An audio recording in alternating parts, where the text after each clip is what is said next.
Satellite Nehru Nagar બસ સ્ટેન્ડની પાછળની જગ્યામાં એક ફાયરિંગનો બનાવ બનેલ છે. આમાં જે બનાવ ફાયરિંગનો બન્યો છે એ જગ્યાના વિવાદમાં થયેલો છે અને ફાયરિંગ જે કરનાર છે એ અશોકસિંહ ચૌહાણ રિટાયર્ડ ડીવાયએસપી છે.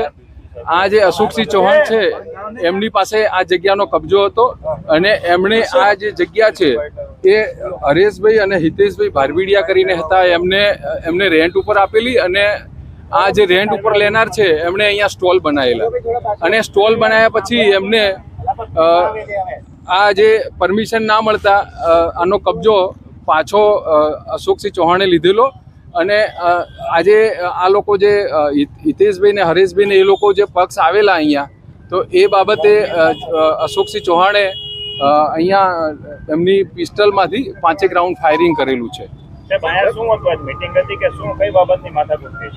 આમાં અત્યાર સુધી એવું જાણવા મળેલ છે કે આ જગ્યા જે વિવાદિત છે, અહીંયા જે સ્ટોલ બનાવ્યા એ સ્ટોલ શરૂ ના થતા જેને સ્ટોલ ભાડે રાખ્યા છે એણે આમને જે અશોકસિંહ ચૌહાણ છે એમને ભાડું આપેલું નહીં, એટલે ભાડું ન આપતા એમણે આ જગ્યા પોતાની છે અને તમે ખાલી કરીને જતા રહો એવું જણાવેલું.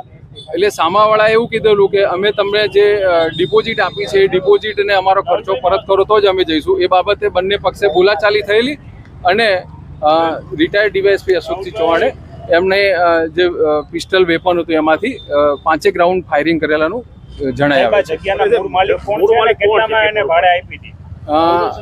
હાલ પ્રાથમિક માહિતી મુજબ આ જગ્યા છે એ મૂળ માલિક છે પ્રિયમ મહેતા કરીને છે અને એમાં જે અશોકસિંહ ચૌહાણ છે એમના વડીલોનો કબજો હતો અને આમાં હજુ કોર્ટમાં લિટિગેશન ચાલુ છે.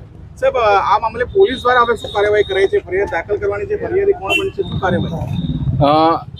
આમાં અત્યારે અમે બંને પક્ષનો પોલીસ સ્ટેશન લઈ ગયા છે અને પ્રાથમિક તપાસ ચાલુ છે. આમાં જે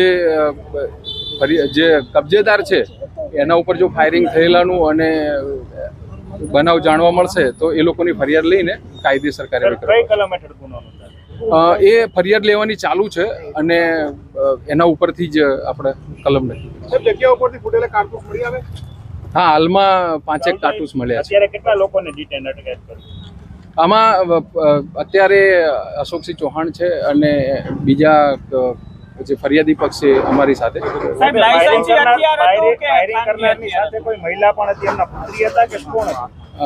ફાયરિંગ કરનારની સાથે એમના દીકરી હોવાનું જાણવા મળેલું છે.